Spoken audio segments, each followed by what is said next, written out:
Nagulat at nalungkot ang maraming netizens dahil sa nangyaring pagsasampa ng kaso ni Kim laban sa kanyang kapatid na si Cam Chiu.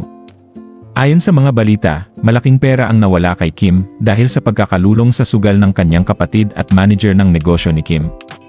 Ayon sa report, ang qualified theft na kaso ni Kim laban sa kapatid ay nag-ugat dahil sa misappropriating ng funds.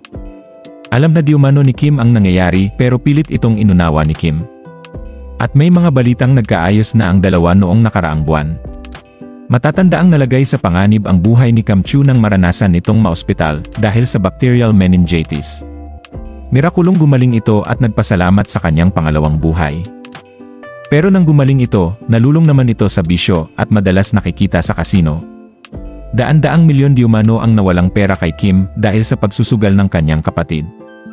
Nalaman ni Kim ang nangyari pero inunawa pa rin niya ang kapatid. Doon ay kinausap ni Kim ang kanyang kapatid na tigilan na ang ginagawa.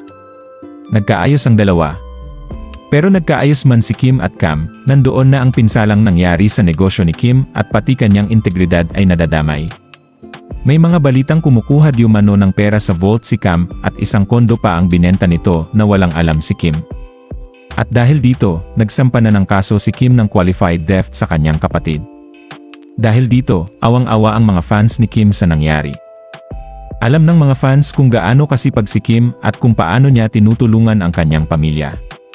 Nanghihinayang ang mga fans sa mga perang pinagpaguran ni Kim na nawala lamang dahil sa pagsusugal. Pangalangin naman ang alay ng mga fans para kay Kim Chiu.